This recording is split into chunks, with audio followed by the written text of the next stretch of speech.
Alhamdulillah kita diberikan rahmat oleh Allah Subhanahu wa taala, kenikmatan senang disusahin oleh anak. Kalau kita perhatikan dari mulai awal, dari mulai hamil disusahkan oleh anak 9 bulan. Senangnya cuma sekali mungkin lahir. Kemudian disusahkan lagi harus mencari pendidikan dari mulai SD, dari mulai TK, SD, SMP, SMA, perguruan tinggi. Ya.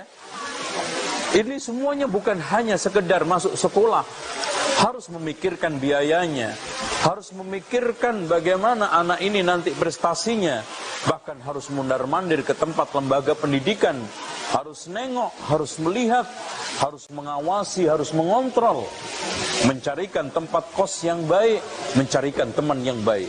Banyak susahnya punya anak, tapi alhamdulillah kita diberikan oleh Allah karunia senang disusahi anak.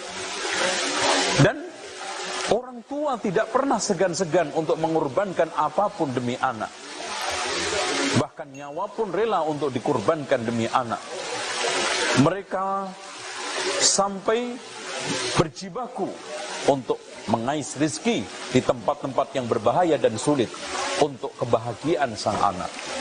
Sehingga disinilah rahasia kenapa Allah Subhanahu wa taala banyak mengingatkan anak supaya berbuat baik kepada orang tua, bukan orang tua berbuat baik kepada anak, itu jarang.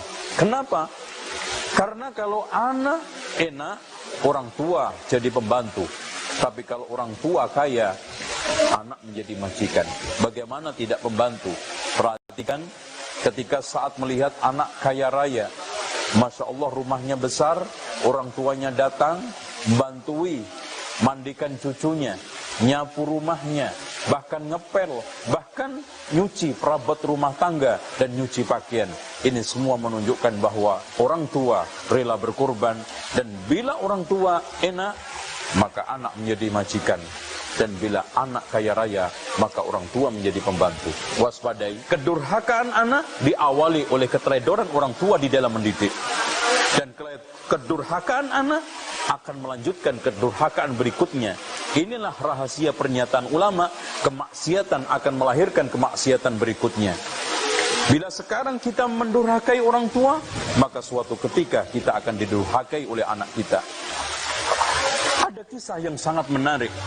Pernah ada orang tua yang ditampar keras oleh anaknya.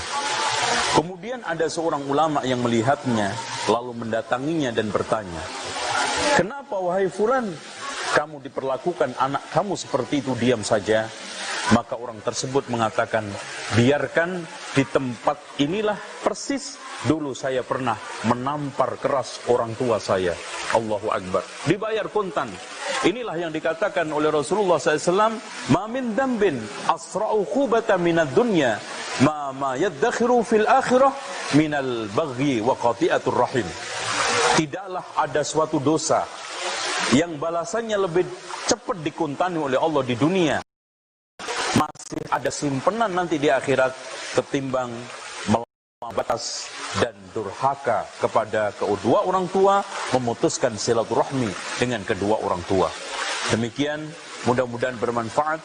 Aqulu qawli hadza wastaghfirullaha li wa lakum wastaghfirullahal azim. Innallaha wal ghafurur rahim. Wassalamu alaikum warahmatullahi wabarakatuh.